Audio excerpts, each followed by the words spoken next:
ಚಿರತೆ ಒಬ್ಬ ಭಕ್ತನನ್ನ ಸಾಯಿಸಿದೆ. ಹುಲಿಯ ವಾಹನದ ಮೇಲೆ ಬರುವ ಮಹದೇಶ್ವರ ಯಾಕೆ ಭಕ್ತನನ್ನ ಕಾಪಾಡಿಲ್ಲ ಅಂತ.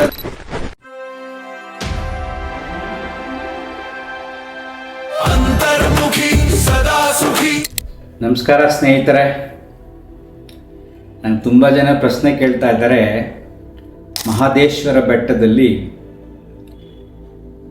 ಚಿರತೆ ಒಬ್ಬ ಭಕ್ತನನ್ನ ಸಾಯಿಸಿದೆ. ಹುಲಿಯ ವಾಹನದ ಮೇಲೆ ಬರುವ ಮಹದೇಶ್ವರ ಯಾಕೆ ಭಕ್ತನನ್ನ ಕಾಪಾಡಿಲ್ಲ ಅಂತ ನನಗೆ ಫೋನ್ ಮಾಡಿ ಕೇಳ್ತಾ ಇದ್ದಾರೆ. ಇದ್ರ ಬಗ್ಗೆ ಅದು ವಿಶ್ಲೇಷಣೆ ಕೊಡಿ ಅಂತ. ಇಲ್ಲಿ ಪ್ರಕೃತಿಯ ಸಹಜ ಧರ್ಮವನ್ನು ನೀವು ಅರ್ಥ ಮಾಡ್ಕೊಳ್ಳಿ. ಎಷ್ಟೊಂದು ಸರಳವಾಗಿದೆ ಪ್ರಕೃತಿಯ ನಿಯಮ ಅಂದರೆ, ಶಿವನ ಕೊರಳಲ್ಲಿ ಇರತಕ್ಕಂಥ ನಾಗರ ಹಾವು, ಅದರ ಆಹಾರ ಇಲಿ. ಇಲಿ ಗಣೇಶನ ವಾಹನ, ಷಣ್ಮುಖನ ವಾಹನ ನವಿಲು ಶಿವನ ಕೊರಳಿರ್ತಕ್ಕಂಥ ಹಾವನ್ನು ತಿಂದಾಕತ್ತೆ. ಅಲ್ಲಿ ತಿಂದೇ ಇರ್ಬೋದು, ಅದರ ಸಂತತಿ ಹೊರಗಡೆ ಇರ್ತಕ್ಕಂಥ ಬದುಕು ನಿಂತಿರೋದೇ ಇನ್ನೊಂದು ಪ್ರಾಣಿಯನ್ನ ಭಕ್ಷಿಸಿ ತಿಂದು ಬದುಕ್ತವೆ ಅಲ್ವಾ? ಇದನ್ನು ಪುರಾಣ ಕಥೆನಾ?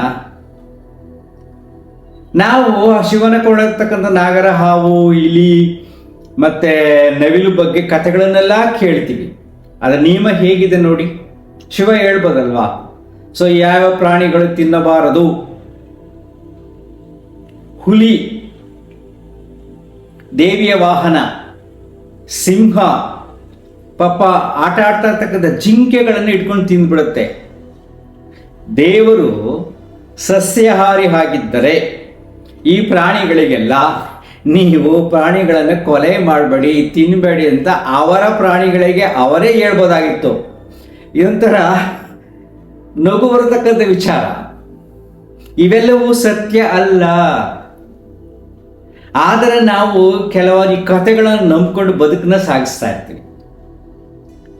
ಮಹದೇಶ್ವರ ಬೆಟ್ಟದಲ್ಲಿ ಆ ಭಕ್ತ ಹೋಗ್ಬೇಕಾದಾಗ ದಾರಿನಲ್ಲಿ ಪ್ರಕೃತಿ ಸಹಜವಾಗಿ ಕಾಡಿನಲ್ಲಿ ಹೋದ. ಚಿರತೆ ಹಸಿವಾಗಿತ್ತು, ಅದು ಬಂದು ಇನ್ ಮೇಲೆ ಅಟ್ಯಾಕ್ ಆಯಿತು. ಇದು ನ್ಯಾಚುರಲ್, ಇದಕ್ಕೂ ದೇವರಿಗೂ ಸಂಬಂಧ ಇಲ್ಲ. ಯಾಕೆಂದ್ರೆ ದೇವರು ಮಹದೇಶ್ವರ ಹುಲಿ ಮೇಲೆ ಬಂದಿಲ್ಲ, ಅದು ಕಟ್ಟಿ ಕಥೆ. ದೇವರ ವಾಹನವೇ ಹುಲಿಯಾಗಿದ್ದರೆ ಆ ಹುಲಿ ಮಾಂಸವನ್ನು ತಿನ್ನುವಾಗೇ ಇಲ್ಲ, ಇನ್ನೊಂದು ಪ್ರಾಣಿ ಕೊಲೆನೇ ಮಾಡಾಗಿಲ್ಲ. ಹುಲಿಗಳೆಲ್ಲ ಅವರ ಸಂತತಿ ಇದೆ ಅಲ್ವಾ? ಅಂದ್ರೆ ಆ ದೇವರ ಆ ಹುಲಿ ಬೇರೆನೆ ಅಥವಾ ಈಗಿರ್ತಕ್ಕಂಥ ಹುಲಿಗಳು ಬೇರೆನಾ ಯೋಚನೆ ಮಾಡ್ಬೇಕಾಗತ್ತೆ ನಾವು. ಶಿವನ ಕೊಡಿರ್ತಕ್ಕಂಥ ನಾಗರಾವು ಬೇರೆನಾ, ಈಗಿರ್ತಕ್ಕಂಥ ಹಾವುಗಳು ಬೇರೆನಾ ಅಂತ ನಾವು ಯೋಚನೆ ಮಾಡ್ಬೇಕಾಗತ್ತೆ. ಈ ದಿಶೆಯಲ್ಲಿ ಯೋಚನೆ ಮಾಡಿದಾಗ ಮನುಷ್ಯನ ಮನಸ್ಸಿನಲ್ಲಿ ಬಿತ್ತಿದಂಥ ಕೆಲವು ಕಪೋಲ ಕಥೆಗಳು ನಿಮ್ಮನ್ನು ಕಾಡ್ತಾ ಇವೆ. ದೇವರಿಗೂ ಅದಕ್ಕೂ ಸಂಬಂಧ ಇಲ್ಲ. ದೇವರು ಅಂತಕ್ಕಂಥದ್ದು ನಿಮ್ಮ ಒಂದು ನಂಬಿಕೆ ವಿಚಾರ, ಮನಸ್ಸಿಗೆ ಸಂಬಂಧಪಟ್ಟಂತ ವಿಚಾರ. ನಂಬಿದ್ರೆ ಮನಸ್ಸು ಶಾಂತವಾಗುತ್ತೆ, ಸುಮ್ಮನಿದ್ರು ಕೂಡ ಮನಸ್ಸು ಶಾಂತವಾಗುತ್ತೆ. ಅದು ನಿಮ್ಮ ಮೇಲೆ ಡಿಪೆಂಡ್ ಆಗಿರೋದು. ಈಗ ಈ ಪ್ರಕೃತಿ ಸಹಜ ನಿಯಮದಲ್ಲಿ ಬೇಕಾದಷ್ಟು ಬದಲಾವಣೆಗಳಾಗಿ ವಿಜ್ಞಾನ ಬೆಳೆಯುವಾಗ ಒಳ್ಳೊಳ್ಳೆ ಟಾರ್ ರೋಡ್ ಆಗಿ ಒಳ್ಳೊಳ್ಳೆ ವಾಹನಗಳಿದ್ದು ಬಸ್ಸಲ್ಲೇ ಇರಬೇಕಾದಾಗ ನಿನ್ನ ಕಾಲ್ನಡುಗೆ ಯಾಕೆ ಬೇಕಾಗಿತ್ತು ಕಾಡಿನಲ್ಲಿ? ಅವಶ್ಯಕತೆ ಇಲ್ಲ. ಸೊ ಕಾಡಲ್ಲಿ ಹೋದ್ರೇ, ಕಷ್ಟಪಟ್ಟು ಹೋದ್ರೇ ಭಗವಂತ ನಮಗೆ ಅನುಗ್ರಹ ಕೊಡ್ತಾನೆ ಅಂತಕ್ಕಂಥದ್ದು ಮೂಢನಂಬಿಕೆ, ಅಂಧಾನುಕರಣೆ. ಯಾರೋ ಹೇಳಿದ ಕಥೆಯನ್ನು ಈಗಲೂ ನಂಬಿಕೊಂಡು ಅನುಸರಿಸ್ತಕ್ಕಂಥ ಮನಸ್ಸಿನ ವಿಧಾನ ಅಷ್ಟೇ. ನಿಜವಾದ ನೀನು ಭಕ್ತಿ ಇದ್ರೆ ನೀನು ಬಸ್ಸಲ್ಲಿ ಬೇಕಾದ್ರೆ ಹೋಗಿ ಪ್ರಾರ್ಥನೆ ಮಾಡ್ಬೋದು, ಇಲ್ಲರ ಮನೆಯಲ್ಲಿ ಕುಳಿತುಕೊಂಡೆ ನೀವು ಪ್ರಾರ್ಥನೆ ಮಾಡ್ಬೋದು. ಅಲ್ಲೇ ಹೋಗ್ಬೇಕು ಅಂತ ಏನಿಲ್ಲ. ಅಲ್ಲಿ ಹೋಗಿ ತಲೆ ಬೋಳ್ಸಿದ್ರೆ ದೇವರು ಕನಿಕರ ಬರುತ್ತೆ, ನಾನು ಕಾಪಾಡ್ತಾನೆ ಅನ್ನತಕ್ಕಂಥದ್ದೆಲ್ಲ ಮನಸ್ಸಿನ ಒಂದು ರೀತಿಯಾದ ಸಾಮಾಜಿಕ ಮೌಢ್ಯಗಳನ್ನು ನಾವು ಅನುಸರಿಸುವ ವಿಧಾನ ಆಗ್ಬಿಟ್ಟಿದೆ. ಮನಸ್ಸಿನಲ್ಲಿ ಸಾಮಾಜಿಕ ಮೌಢ್ಯಗಳು, ಇದನ್ನು ವಿರೋಧ ಮಾಡೋಕ್ಕೆ ಯಾರಿಂದಲೂ ಸಾಧ್ಯ ಇಲ್ಲ. ನೀನು ತಲೆ ಬಳಸ್ಕೋಬೇಡ ಅಂತ ಹೇಳಕ್ಕೆ ಸಾಧ್ಯ ಇಲ್ಲ. ಅದು ಮಾಡಬೇಡ ಇದು ಮಾಡಬೇಡ ಹೇಳೋಕ್ಕೆ ಸಾಧ್ಯ ಇಲ್ಲ. ಯಾಕಂದರೆ ಅವ್ರ ಮನಸ್ಸಲ್ಲಿ ಅಷ್ಟೊಂದು ಸಣ್ಣ ನಂಬಿಕೆ ಬೀಜ ಹೆಮ್ಮರವಾಗಿ ಬೆಳೆದ್ಬಿಟ್ಟಿರುತ್ತೆ. ನಾವು is very very important point. Tirupati ದೇವಸ್ಥಾನಕ್ಕೆ ಹೋಗ್ತೀವಿ, ಕೆಲವು ಜನ ನಡ್ಕೊಂಡು ಬರ್ತಾರೆ, ಕೆಲವರು ಬಸ್ಸಲ್ಲಿ ಹೋಗ್ತಾರೆ, ಕೆಲವರು ಕಾರಲ್ಲಿ ಹೋಗ್ತಾರೆ. ಜಾಸ್ತಿ ಜನ ಯಾರು ಬರೋದು? ಕಾರು, ಬಸ್ಸು, ಇದು ತುಂಬ ಚೆನ್ನಾಗಿ ಬರ್ತಾರಲ್ವಾ. ಅವರಿಗೆಲ್ಲರಿಗೂ ಅವರ ಮನಸ್ಸಿನ ನಂಬಿಕೆ ಅನುಸಾರವಾಗಿ ತಿರುಪತಿ ವೆಂಕಟರಮಣ ಸ್ವಾಮಿ ಅನುಗ್ರಹ ಮಾಡ್ತಾನೆ. ಕೆಲವು VIP ಹೋಗ್ತಾರೆ, ಅವ್ರಿಗೂ ಅನುಗ್ರಹ ಮಾಡ್ತಾನೆ, ಎಲ್ಲರಿಗೂ ಮಾಡ್ತಾನೆ, ನಡ್ಕೊ ಬಂದವ್ರಿಗೂ ಮಾಡ್ತಾನೆ, ಕಾರಲ್ಲಿ ಬಂದವ್ರಿಗೂ ಅನುಗ್ರಹ ಮಾಡ್ತಾನೆ ಅನ್ನತಕ್ಕಂಥದ್ದು ನಮ್ಮ ನಂಬಿಕೆ ಸಿದ್ಧಾಂತ. ಈ ರೀತಿ ಇರಬೇಕಾದ್ರೆ ಮಲೆ ಮಹದೇಶ್ವರ ಬೆಟ್ಟದಲ್ಲಿ ನೀನು ನಡ್ಕೊಂಡು ಹೋದ್ರು ಒಂದೇ, ಬಸ್ಸಲ್ಲಿ ಹೋದ್ರು ಒಂದೇ, ಕಾರಲ್ಲಿ ಹೋದ್ರು ಒಂದೇ, ಅದು ನಿನ್ನ ಮನಸ್ಸಿನ ನಂಬಿಕೆ ಮೇಲೆ ಡಿಪೆಂಡ್ ಆಗಿದೆ. ಈಗಿನ ಕಾಲಘಟ್ಟದಲ್ಲಿ ಕಾಡಲ್ಲಿ ನಡ್ಕೊಂಡು ಹೋಗೋದು ತುಂಬಾ ಡೇಂಜರ್. ಯಾಕೆಂದ್ರೆ ಕಾಡು ಪ್ರಾಣಿಗಳು ಜಾಸ್ತಿ ಆಗ್ತಾ ಇವೆ. ಯಾಕೆಂದ್ರೆ ಅವರ ಸ್ಥಳಗಳಿಗೆ ಮನುಷ್ಯ ಹೋಗ್ತಾ ಇದ್ದಾನೆ. ಕಾಡಿನಲ್ಲಿ ಕಾಡು ಪ್ರಾಣಿಗಳು ಇರ್ತಕ್ಕಂಥ ಜಾಗ ನಾವೆಲ್ಲ ಅಕ್ವೈರ್ ಮಾಡ್ಕೊಂಡು ಹತ್ರಕ್ಕೆ ಹೋಗಿ ಕಾಡು ಪ್ರಾಣಿಗಳಿಗೆ ಏನು ಮಾಡ್ತದೆ, ಮನುಷ್ಯನ ಇರೋ ಕಡೆ ಬರ್ತಾ ಇದೆ. ಇದು ಸಂಘರ್ಷ, ಕಾಡು ಪ್ರಾಣಿಗಳ ಸಂಘರ್ಷ, ಮಾನವನ ಸಂಘರ್ಷ ಖಂಡಿತವಾಗಿ ಮುಂದೆ ಜಾಸ್ತಿ ಆಗುತ್ತೆ. ಯಾಕೆಂದರೆ ನನ್ನ ಸ್ವಂತ ಅನುಭವದಲ್ಲಿ ಹೇಳ್ತೀನಿ. ನಮ್ಮ ಹಳ್ಳಿ ಹತ್ರ ಒಂದು ಕಾಡಿದೆ, ಅಂದಿಗುಂದಿ ಫಾರೆಸ್ಟ್ ಅಂತ ಕರಿತೀವಿ. ಅಲ್ಲಿ ನಾನು ಚಿಕ್ಕ ಹುಡುಗ ಇದ್ದಾಗ ದನ ಮಿಸಕ್ಕೆ ಹೋಗ್ತಿದ್ವಿ, ಆರಾಮಾಗಿ ಆಟ ಆಡ್ಕೊಂಡು ಸಾಟರ್ಡೆ ಸಂಡೇ. ಸೊ ಈಗ ಕಾಡಿಗೆ ಹೋಗೋಕ್ಕಾಗದೇ ಇಲ್ಲ. ಯಾಕೆಂದ್ರೆ ದಾರಿಗಳೆಲ್ಲ ಮುಚ್ಚೋಗ್ಬಿಟ್ಟಿದೆ, ಜನ ಯಾರು ಹೋಗ್ತಾ ಇಲ್ಲ, ಮಕ್ಕಳೆಲ್ಲ ಸಿಟಿಗಳು ಬಂದ್ಬಿಟ್ಟಿದೆ, ವಯಸ್ಸಾದವ್ರು ಮನೆಯಲ್ಲಿದ್ದಾರೆ. ಕಾಡಿಗೆ ದನ ಮೆಸಕ್ಕೆ ಯಾರು ಬರೋದಿಲ್ಲ, ಮೇಕೆ ಮೆಸಕ್ಕೆ ಯಾರು ಬರೋದಿಲ್ಲ, ಕಾಡಿನ ದಾರಿಗಳೇ ಇಲ್ಲ, ದಾರಿಗಳೇ ಮುಚ್ಚೋಗಿದೆ. ಅಲ್ಲಿ ಕರಡಿಗಳಿದೆ, ಚಿರತೆ ಇದೆ.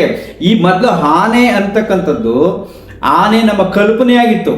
ಈಗ ನಮ್ಮ ಕಾಡಿಗೂ ಆನೆಗಳು ಬರ್ತವೆ, ಫಾರೆಸ್ಟ್ ಡಿಪಾರ್ಟ್ಮೆಂಟ್ ಬರ್ತಾರೆ, ಓಡಿಸ್ತಾರೆ. ಯಾಕಂದ್ರೆ ಅವೆಲ್ಲ ರೈತರ ಜಮೀನಿನ ಮೇಲೆ ಬಂದು ಅಲ್ಲೆಲ್ಲ ಗಿಡಗಳನ್ನೆಲ್ಲ ಹಾಳು ಮಾಡ್ತಾ ಇದೆ, ಬೆಳೆಗಳನ್ನೆಲ್ಲ ಹಾಳು ಮಾಡ್ತಾ ಇವೆ. ನವಿಲಿಗಳು ಜಾಸ್ತಿ ಆಗ್ಬಿಟ್ಟಿದೆ ನಮ್ಮ ಹಳ್ಳಿಲಿ. ನಮ್ಮ ಮನೆ ಹಿತ್ತಲಲ್ಲಿ ಓಡಾಡ್ತಿರ್ತವೆ ನವಿಲುಗಳು. ಮೊದಲ ನವಿಲು ಅಂದ್ರೆ ನಾವು ಮ್ಯೂಸಿಯಂಗೆ ಹೋಗ್ತಾ ಇದೀವಿ ನವಿಲು ನೋಡೋಕ್ಕೆ, ಯಾವುದೂ ಇರಲಿಲ್ಲ. ಮತ್ತೆ ಕಾಡು ಪ್ರಾಣಿಗಳನ್ನು ಈಗ ಬೇಟೆಯಾಡೋದು ತುಂಬ ಕಡಿಮೆ ಆಗಿದೆ, 90% ಕಡಿಮೆ ಆಗಿದೆ. Because of mobile and because of jealousy. ಯಾರಾದರೂ ಹೋಗಿ ಒಂದು ನವಿಲಿನ ಬೇಟೆ ಆಡ್ಬಿಟ್ರೆ ಗೊತ್ತಾಗ್ಬಿಡುತ್ತೆ. ಇಮ್ಮಿಡಿಯೇಟಾಗಿ ಮೊಬೈಲಲ್ಲಿ ಫಾರೆಸ್ಟ್ ಡಿಪಾರ್ಟ್ಮೆಂಟ್ಗೆ ಫೋನ್ ಮಾಡಿಬಿಡ್ತಾರೆ. ಫೋನ್ ಮಾಡಿದ ತಕ್ಷಣ ಅವರೊಂದು ತಪ್ಪಿಸೋದೇ ಇಲ್ಲ, ಟಕ್ಕಂತ ಓಡಿ ಬರ್ತಾರೆ. ಯಾಕೆಂದರೆ ಇವ್ನು ಕ್ಯಾಶ್ ಮಾಡಿದ್ರೆ ಲಕ್ಷಾಂತರ ರೂಪಾಯಿ ದುಡ್ಡು ಸಿಗುತ್ತೆ ಅಂತ. ಅರ್ಥ ಆಯ್ತಾ? ಜೈಲಿಗೆ ಹಾಕ್ತೀನಿ, ಹಂಗಾಗ್ತೀನಿ, ನೀ ಹಾಕ್ತೀನಿ, ಸಿಂಪಲ್. ಸೊ ಮೊಬೈಲಿಂದ ಎಷ್ಟೋ ಪ್ರಾಣಿಗಳು ಸೇವ್ ಆಗಿವೆ. ಸೊ ಕಾಡು ಪ್ರಾಣಿಗಳ ಸಂತತಿ ಜಾಸ್ತಿ ಆಗಿದೆ. ಯಾಕಂದ್ರೆ ಮನುಷ್ಯ ಕಾಡಿನೊಳಗೆ ಹೋಗೋದನ್ನ ಕಡಿಮೆ ಮಾಡಿದ್ದಾನೆ. ಮೊದಲೆಲ್ಲ ಅಕ್ವೈರ್ ಮಾಡ್ಕೊಂಡು ಜಮೀನು ಮಾಡ್ಕೊಂಡು ಬಂದಿದ್ದಾನೆ, ಅಲ್ಲಿ ಅವನು ಬರ್ತಾನೆ, ಸಂಘರ್ಷಗಳು ಜಾಸ್ತಿ ಆಗ್ತದೆ. ಈ ಸಮಸ್ಯೆ ಖಂಡಿತವಾಗಿಯೂ ಬಗೆಹರಿಯುವುದಿಲ್ಲ. ಫಾರೆಸ್ಟ್ ಡಿಪಾರ್ಟ್ಮೆಂಟ್ಗೆ ಅನುಕೂಲ ಆಗುತ್ತೆ ಅಷ್ಟೇ. ಅದು ಮಾಡಿದ್ದೀವಿ, ಇದು ಮಾಡಿದ್ವಿ ಮಾಡ್ತಾ ಹೋಗ್ತಾ ಇರ್ತಾರೆ. ಎನರ್ಜಿ ಸರ್ಕ್ಯುಲೇಷನ್, ಹಣ ಸರ್ಕ್ಯುಲೇಷನ್ ಆಗ್ತಾ ಹೋಗ್ತಾ ಇರುತ್ತೆ. ಕಾಡು ಪ್ರಾಣಿಗಳನ್ನು ನಿಗ್ರಹಿಸಲು ಸಾಧ್ಯವಿಲ್ಲ, ಮುಂದಕ್ಕೆ ಜಾಸ್ತಿ ಆಗುತ್ತೆ. Next, it's very very important point. ನೀವು ಕಾಡು ಪ್ರಾಣಿ, ನಮ್ಮ ಅರಣ್ಯ ಮಿನಿಸ್ಟರ್ ಹೇಳಿದ್ದಾರೆ, ಅಲ್ಲಿ ಕಾಡು ಚಿರತೆ ಇದ್ರೆ ಯಾಕೆ ಬಿಟ್ರಿ ಅಂತ ಅವರ ಅರಣ್ಯ ಅಧಿಕಾರಿಗಳ ಮೇಲೆ ರೋಪ್ ಹಾಕಿದ್ದಾರೆ. ಒಂದು ಹಿಡಿತೀರಪ್ಪ, ಇನ್ನೊಂದು ಬರುತ್ತೆ, ದಿನಾ ಕಾಯಕ್ಕಾಗತ್ತಾ? ಅದಕ್ಕೆ ಕಾಲ್ನಡಿಗೆನೇ ಬ್ಯಾನ್ ಮಾಡೋದು ಬೆಸ್ಟು. ಬಸ್ಸಲ್ಲಿ ಹೋಗ್ರಿ, ಬಸ್ಸಲ್ಲಿ ಬನ್ನಿ, ಆಗ ಈ ರೀತಿಯಾದ ಸಮಸ್ಯೆಗಳು ಬರುವುದಿಲ್ಲ. ಹಂಗೆ ಮಾಡಕ್ಕೆ ಹೋದ್ರೆ ಜನ ಜಗಳ ಮಾಡ್ಬಿಡ್ತಾರೆ. ಯಾಕಂದರೆ ನಮ್ಮ ನಂಬಿಕೆಗೆ ನೀವು ದ್ರೋಹ ಮಾಡ್ತಾ ಇದ್ದೀರಾ, ನಾವು ನಡಿಗೆಯಲ್ಲೇ ಹೋಗ್ತೀವಿ ಅಂತಾರೆ. ಇದು ಅಜ್ಞಾನ. ನಡಿಗೆಯಲ್ಲಾದರೂ ಹೋಗು, ಬಸ್ಸಲ್ಲಾದರೂ ಹೋಗು, ಕಾರಲ್ಲಾದರೂ ಹೋಗು, ಭಕ್ತಿ ಒಂದೇ. ಹೋಗದೆ ಇದ್ರು, ಮನೇಲಿ ಪ್ರಾರ್ಥನೆ ಮಾಡಿದ್ರು, ಭಕ್ತಿ ಒಂದೇ. ನೀನು ಮಾಡತಕ್ಕಂಥ ಮನೋವ್ಯಾಪಾರಕ್ಕೆ ಭಗವಂತ ಒಲಿಯುವುದಿಲ್ಲ. ಪ್ರಕೃತಿಯ ನಿಯಮದಲ್ಲಿ ನಿನ್ನ ಬುದ್ಧಿಶಕ್ತಿ, ನಿನ್ನ ಮನಃಶಕ್ತಿ, ನಿನ್ನ ಇಚ್ಛಾಶಕ್ತಿ, ನಿನ್ನ ದೇಹಶಕ್ತಿ ಇದನ್ನು ಉಪಯೋಗಿಸ್ಕೊಂಡು ನೀನು ಹೇಗೆ ಕೆಲಸ ಮಾಡ್ತೀಯೋ ಕೆಲಸಕ್ಕೆ ತಕ್ಕಂಥ ಪ್ರತಿಫಲ ಸಿಗುತ್ತೆ ಹೊರತು ಪೂಜೆಗಳಿಂದ ಮನಸ್ಸಿಗೆ ನೆಮ್ಮದಿ ಸಿಗುತ್ತೆ. ಪೂಜೆಯಿಂದ ಬಿಸ್ನೆಸ್ಗೆ ಯಾರೋ ಬಂದು ದುಡ್ಡು ಹಾಕ್ಬಿಡಲ್ಲ, ಹೇಗೋ ಹಣ ಬಂದ್ಬಿಡೋದಲ್ಲ. ಅವೆಲ್ಲ ಸುಳ್ಳು ನಂಬಿಕೆಗಳು, ಸುಳ್ಳು ಸೃಷ್ಟಿಗಳು, ಎಲ್ಲವೂ ಮೌಢ್ಯಗಳು. ಸೊ ದೇವಸ್ಥಾನಕ್ಕೆ ಹೋಗ್ಬೇಡಿ ಅಂತ ಹೇಳೋದಿಲ್ಲ, ಹೋಗಿ ಮನಸ್ಸು ಖುಷಿಯಾಗಬೇಕು, ಶಾಂತವಾಗಬೇಕು. ಆ ಪ್ರಶಾಂತವಾದ ಮನಸ್ಸಿನಲ್ಲಿ ರಾಗ, ದ್ವೇಷ, ಮೋಹ, ವಂಚನೆ ಯಾವುದೂ ಇರಬಾರ್ದು. ಆಗ ನೀನು ಪೂಜೆ ಮಾಡಿದ್ದಿ ಅಂತ ಅರ್ಥ. ದೇವಸ್ಥಾನಕ್ಕೆ ಹೋಗಿ ಅಲ್ಲಿಂದ ಬಂದು ಇಲ್ಲಿ ಮಾಡಬಾರ್ದು ಮಾಡಿ ಸುಳ್ಳು ಹೇಳಿ ಮೋಸ ಮಾಡಿ ವಂಚನೆ ಮಾಡಿದ್ರೆ ಆ ಪೂಜೆಯಿಂದ ಏನು ಪ್ರಯೋಜನ ಇಲ್ಲ. ಯಾಕೆಂದರೆ ಭಗವಂತನನ್ನು ಅರ್ಥ ಮಾಡ್ಕೊಳ್ಳೋದು ತುಂಬ ಕಷ್ಟ. ತುಂಬ ಜನಕ್ಕೆ ದೇವರು ಏನು ಅಂತ ಅರ್ಥವೇ ಆಗಿಲ್ಲ. ಮಲೆ ಮಹಾದೇಶದ ಬಗ್ಗೆ ರಿಸರ್ಚ್ ಮಾಡಿದ್ದಾರೆ, ಅವ್ರು PhD ಎಲ್ಲ ಮಾಡಿದ್ದಾರೆ. ಅದು ಎಲ್ಲರ ಬುಕ್ಸಿಗೆ ತೆಗೆದು ನೋಡಿ, ಆಗ ಅಲ್ಲಿದ್ದ ಒಬ್ಬ ಸೈಂಟ್ ಋಷಿ, ಒಬ್ಬರು ಸನ್ಯಾಸಿಗಳಂತ ಕರಿತೀವಿ, ಅವರು ಹಳ್ಳಿಗಳಿಗೆ ಹೋಗಿ ಭಿಕ್ಷೆ ಬೇಡ್ತಾ ಇದ್ರು. ಆವಾಗ ಅಲ್ಲಿ ಜಾತಿ ಪದ್ಧತಿಗಳನ್ನು ನೋಡಿ, ಆ ಜನರಿರ್ತಕ್ಕಂಥ ಮೌಢ್ಯಗಳನ್ನು ನೋಡಿ, ಆ ಅಂತರ್ಜಾತಿ ವಿವಾಹವನ್ನು ಮಾಡಿಸಲು ಹೋರಾಟ ಮಾಡ್ತಿರ್ತಕ್ಕಂಥ ಸನ್ಯಾಸಿ ಅವರು ಶಿವನನ್ನು ತಂದು ಅಲ್ಲಿ, ಬಿಕಾಸ್ ನಿರಾಕಾರ ರೂಪನಾದ ಶಿವನನ್ನು ತಂದು ಪೂಜೆ ಮಾಡಿ ಎಲ್ಲರೂ ಒಂದೇನತಕ್ಕಂಥ ವಿಚಾರವನ್ನು ಬಿತ್ತಿದ್ರು. ಅವರು ಮಹದೇಶ್ವರ ಬೆಟ್ಟ ಅವ್ರು ಹೇಳ್ದಂಗೆ ಹುಲಿ ಮೇಲೆ ಬರ್ತಿದ್ರು ಕಥೆಗಳು, ಅವೆಲ್ಲ ಜಾನಪದ ಕಥೆಗಳು ಅಷ್ಟೇ ಹೊರತು ಮಲೆ ಮಹದೇಶ್ವರದಲ್ಲಿ ಒಳ್ಳೆ ಒಬ್ಬ ಸನ್ಯಾಸಿ ಒಳ್ಳೆ ಕೆಲಸವನ್ನು ಮಾಡಿದ್ರು. ಅದ್ರ ಬಗ್ಗೆ ತುಂಬ ರಿಸರ್ಚ್ ಮಾಡಿ ಬುಕ್ ಎಲ್ಲ ಪಬ್ಲಿಷ್ ಮಾಡಿದ್ದಾರೆ. ಎಲ್ಲ ಸಿಕ್ಕಿದ್ರು ಓದಿ, ಅದನ್ನು ತಿಳ್ಕೊಂಡಿದ್ದೀನಿ. ಆ ರಿಸರ್ಚ್ ಮಾಡಿದ್ರೆ ನನ್ನ ಜೊತೆ ಡಿಸ್ಕಷನ್ ಮಾಡಿದರು. ಸೊ ಇರಲಿ, ಇದು ನಿಮ್ಮ ನಂಬಿಕೆಗೆ ಸಂಬಂಧಪಟ್ಟಂಥ ವಿಚಾರ. ಸೊ ಈ ಚಿಂತನೆಯಲ್ಲಿ ಯೋಚನೆ ಮಾಡಿದಾಗ ನೀವು ಸರಳವಾಗಿ ಅರ್ಥ ಮಾಡ್ಕೊಳ್ಳಿ, ದೇವರಿಗೆ ದೇಹದಂಡನೆ ಬೇಕಾಗಿಲ್ಲ. ದೇವರಿಗೆ ನಿನ್ನ ದೇಹದಿಂದ ಯಾವುದೇ ಕೂದಲು ಕೂಡ ಬೇಕಾಗಿಲ್ಲ. ದೇವರಿಗೆ ಯಾವುದೇ ಹಣ್ಣು ಕಾಯಿ ಏನೂ ಬೇಕಾಗಿಲ್ಲ.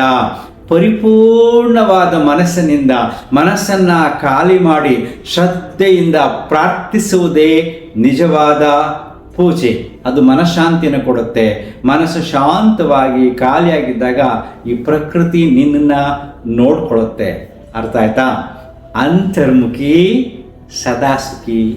Thank you.